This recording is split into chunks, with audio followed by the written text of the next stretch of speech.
Sælutsumul, ég heiti Snorri og er framleiðslustjóri Team Spark. Þetta er hann Andri sem er með mig, hann er tæknistjóri liðsins.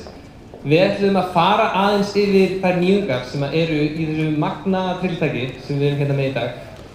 En áður við byrjum að því að kynna tæknilega hlutan á bílum, þá ætlum við að setja okkur hönnunardyravörðunar okkar. Nú getum við sko byrjað. Já, sem sagt, undanfarin ár hefur Team Spark byggt upp góðan þekkingargrunn á framleiðslu á rafknúnum kapelsbílum. Í ágúst á síðasta ári byrjuðu því að byggja þessum grunni og bæta hann til þess að hanna og smíða besta bíl Team Spark til þess. En það var ekki eina markmiði, því við flýttum líka framleiðslunni 3 heila mánuði. Eftir hörku vinnu í allan vetur sem hámarkaðist svo núna páskana, þegar liðsmenn voru að vinna daga og nætur, þá keyrði TS16 loksins á öðrum í páskum. Svo að við erum hér í fyrsta sinn í sögu liðsins að kynna ökuhæfan bíl við afhjúpurnuna. Þetta hefur samt kostað sitt, en það eru alveg margir fjölskyldumeðlimir og vinir hér í salnum að sjá liðsmenn í fyrsta skipti í meira en stuttum kvöldmat frá þeim jólin. En þið fyrirgefið það, hvað ekki? Finnst þið ekki flottir? Það sem takið hefur strax eftir eru þessi flottu vængir á öllum bílum. Þetta eru virka eins og venjuleg flugvélavængir, nema það að þeir eru á hvolfi sem gera það verkum í stað þess að bílinn taki á loft, þá þrýstist hann niður og eykur gripið til mun. Með tilkomi þeirra mun TS16 sleikja sjóðheitt malbyggið bæði á Bretlandi og Ítalíu næsta sumar. Já, sæl. En hvað fjörunarkerfið?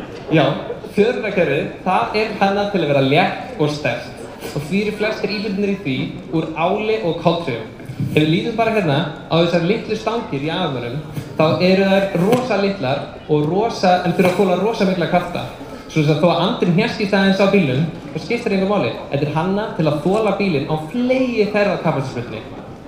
Í drifkerfinu, eða hjarta drifkerfisins, er mótor. Mótor sem gæti komið flugvél á loft. Það á drifið okkur áfram. Og mótornum fer aflið yfir gírkassa, í mismunandrif, út fyrir driföxluna og enda svo loks í hjólnaðinu sem snýr stekkinu. Svo er grindin líkt á fyrri ár úr stáli, en við náðum að létta hann aðeins með einfalda hönnun án þess að bitna á styrk og stífni. Utan á hana er svo þessi ótrúlega flotta sker og til að hafa hann sem léttasta þá er hann öll úr koltríum. Og svo eru helstu breytingarnir í rafkerfinu þær að það loksins virkar leyfilega. Undanfarin ár, eins og þið kannski þekkið, hefur verið ákveðinn rafmagnsdraugur í rafkerfinu okkar.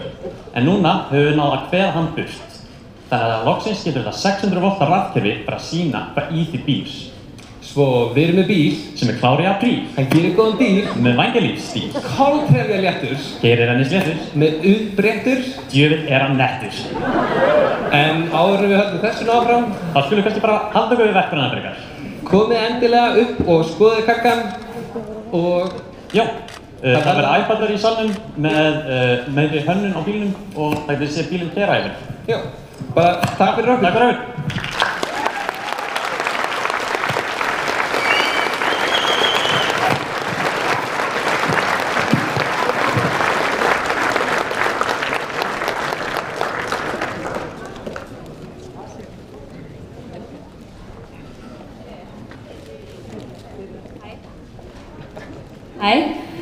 Þá er formulegri dagskrá núna bara lokið og endilega bara komið og kíkja á bílinn og fáið ykkur léttar veitingar og já, takk æðislega fyrir að koma og fagna þessu frábæra mómenti hérna með okkur. Bara, já.